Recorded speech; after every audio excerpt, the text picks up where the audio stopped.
having fun and exploring and discovering. That's your natural state of being.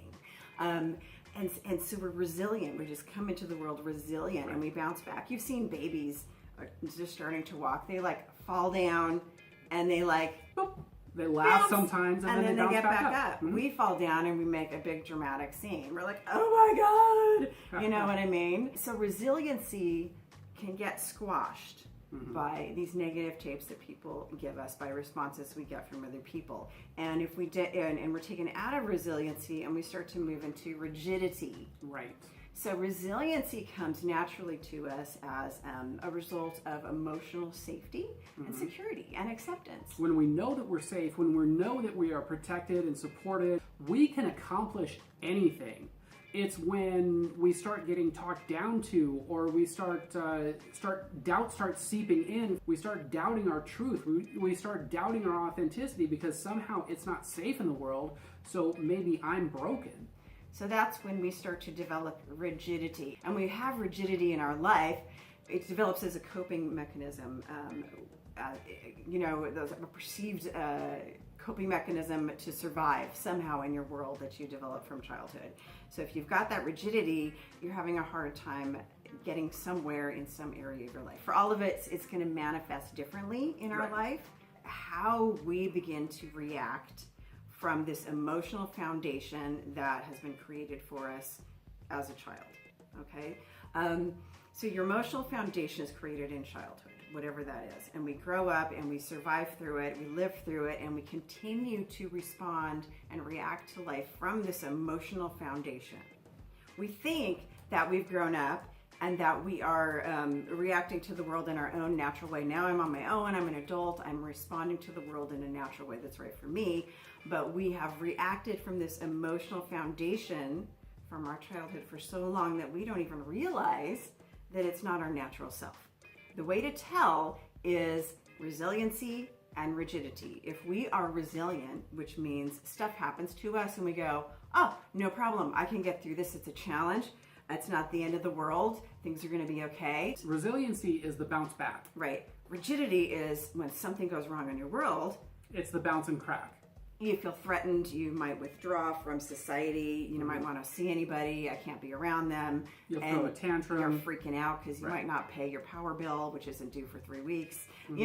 So you're getting the same type of things from life. You're just responding to them differently. Right. And also that is the change in stress levels and therefore health and quality of life and everything. Life is going to be the same, but you're responding from your pre-programmed emotional foundation. Yes, and that's very important because these are all programs that we've got before we're about the age of 8 to 13. These are programs that get put into our brain, and our mind is responding from these programs. Right. So let's talk a little bit about how positive programs get put in place and how negative programs put in place. So the same way. The same way, but so you can start thinking and analyzing for yourself how these systems might have been put in place for you particularly, because we're all different. And once we start learning how they got in there in the first place, then we can start creating a plan of action to change those programs into what we actually want. So first, let's talk about mirrors. So the first thing that happens, we're born, we're a little ball of resilient id, mounting. If you don't know what id means, it's a part of the whole person. There's id, ego, and superego. So id is the primal self. It's the animal self inside of you. What's this? I want to eat it. Right. It's like, what's this? I want to touch it. It's the thing that wants to experience. It's not good or bad. It's just this ball of experiencing, and that's a toddler. That's an infant. That's me after 3 glasses of wine. So adults are mirrors. Okay, so this is where we get into the mirror thing. Our first mirrors are adults. We see the adults and they respond to us as little kids, little babies, in a positive or negative way.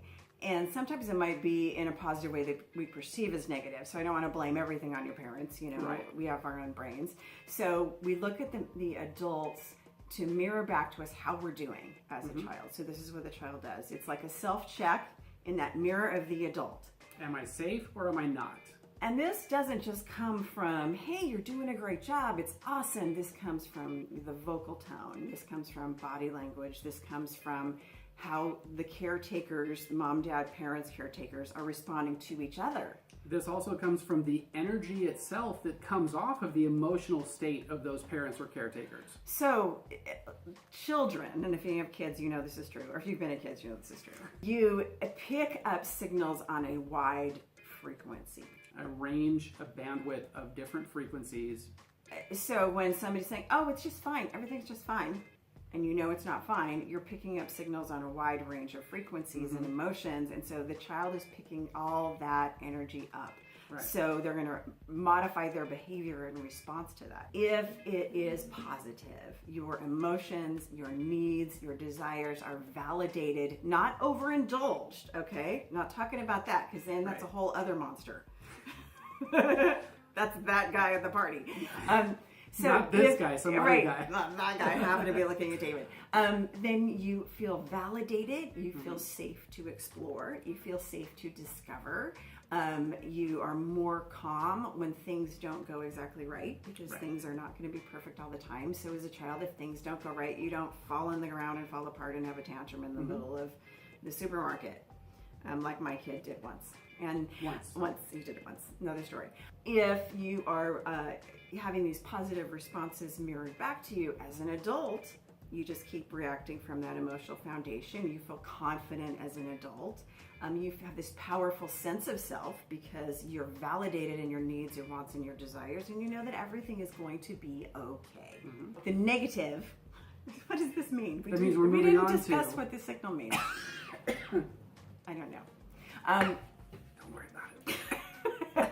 So if the negative is the sticky part, because this is our lifeline down the rabbit hole to figure out where you got stuck. Right. So if your responses from your parents are negative, the child begins to feel bad for their choices that they're making. Okay, so a child is making choices in the world, whether to play with this toy or eat this food or not. And depending on the responses they get from the parent, if they're negative, oh, I shouldn't eat that, I might get rejected. So they start to modify their behavior. And yeah, I like that. Yeah, you're right, I do. They modify their behavior to please the parent so that they will be accepted.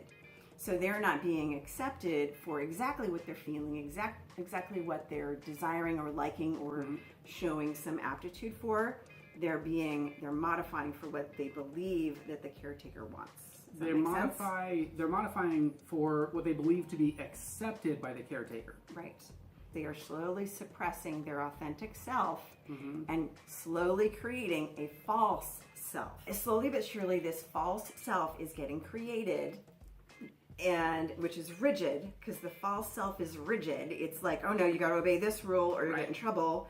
And that true, authentic, resilient self is getting repressed. So this is what's happening when you're getting negative responses to your authentic self from the caretaker. Right. That makes sense, you guys?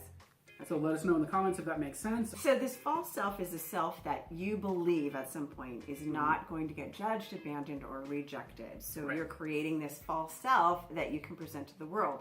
Well, if there's no massive change between childhood and adulthood, you're massively different, your authentic self, and this false mask you've created that is acceptable out into the world, but it doesn't feel good, and you might, I'm going to do this, I'm going to accomplish this, I really want to do this, and it's very difficult to do it because you are trying to accomplish it with something that is not real.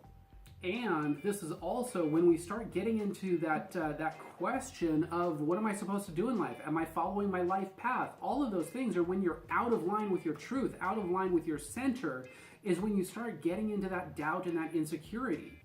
So as an adult, you are not going to feel safe in the world. You're going to have self-doubt all the time. You're going to worry about your bills. You're going to freak out. You might have inequality in relationships. Like you might be running around trying to please your partner all the time. You might be over-sacrificing for your partner. You might be trying to constantly fix a situation to make it better, which is that commonly can happen if you've got caretakers that are in distress, maybe a child that is not directly abused, but is seeing parents that are in distress and trying and sacrifice their childhood to heal that parent, fix that parent. So as an adult, year attracting broken partners that you're constantly trying to fix because Yes. you're still trying to break that cycle of codependency and people pleasing. So you're becoming the parent at a very young age, and you end up losing your childhood. So responses by the time you get to be an adult have become automatic. How you respond to the world from this emotional foundation. Remember, we talked about you're responding from an emotional foundation that's already there. And by automatic, we're talking about an autopilot from your subconscious mind into your conscious mind. So the subconscious mind is where all of these programs have been created and stored, and they continue looping back and forth. That's where the tapes come from. That's where the programs come from. So what happens, and we're going to get a little bit more into how we now self-sabotage and we're our own negative voice. Right. How that exactly gets created. So we create this false self because parents have told us, or caretakers, you can't do this because of this. You can't do this because of this. You can't do this because of this. And constantly, because a child is a sponge, it's just getting recorded. That negative self-talk, that false self was created to protect you from a threat at one time that is no longer there. Yes. Mic drop. If I had a mic, I'd drop it. No, I wouldn't because they're expensive. Please don't drop the mic. They're expensive. Don't drop the mic. You're becoming your own parent. You're becoming your own caretaker. You're completing the process of becoming a healthy, resilient adult. By being the parent you wished you had.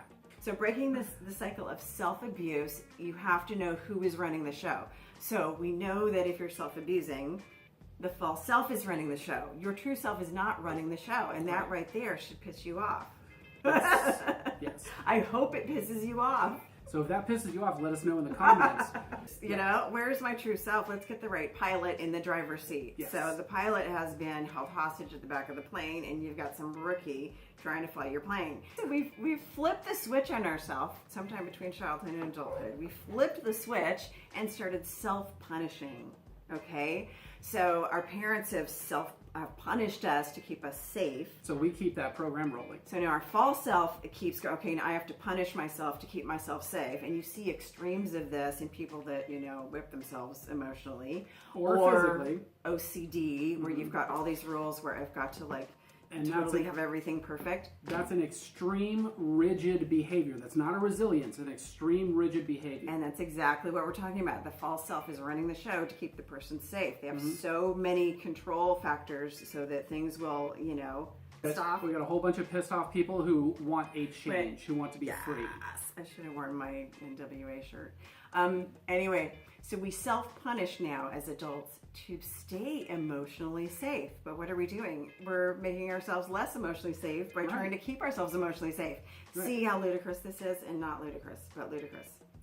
Like ludicrous Ridiculous. speed. We've gone plaid. So what happens is when our authentic self is like, no, it's like coming from the back of the plane with like the ropes trying to like get out. And it's like, no, you know, and then the false self is just going to kick that higher self in the face. And that's what happens. Here's why. Because this false self has been created as a buffer between our authentic self and our the external threat. So the parent figure or whomever is the threat. So what that part has done has taken our authentic self, locked it deep in a basement, and every time that it tries to come out, because it would be a threat, because that part inside of you, that false self, knows that this part wasn't safe before, it's not going to be safe now, so it's going to kick you back down to the basement. It's not in the basement, it's in the back of the plane. Every time you want to get to the back of the plane, every time you try to get out of the back of the... Why do you use two different... Okay, so... Back to the back of the plane. You can be in the basement. Mine's in the back of the plane because it's in the basement. So every time you try coming out, that false self that is designed to protect you and keep you safe is going to kick you back and kick you down and knock you down because it knows that it's not safe, even if it is. And that's the crazy part about the mind. So Does that make sense? If that makes sense, let us know in the comments. It's brilliant. I mean, it's the way you work. So once you flip the script, what's going to happen is it's going to be easier and easier to stay in that 80%, 85%, 90%. You just got to flip it. It's a little bit of work to get through the muck and break through your own defense barriers, defense mechanisms, elaborate, you know, what's his name, Indiana Jones. You're going to feel like that going through Indiana Jones cave, but you'll get there and you'll get the diamond.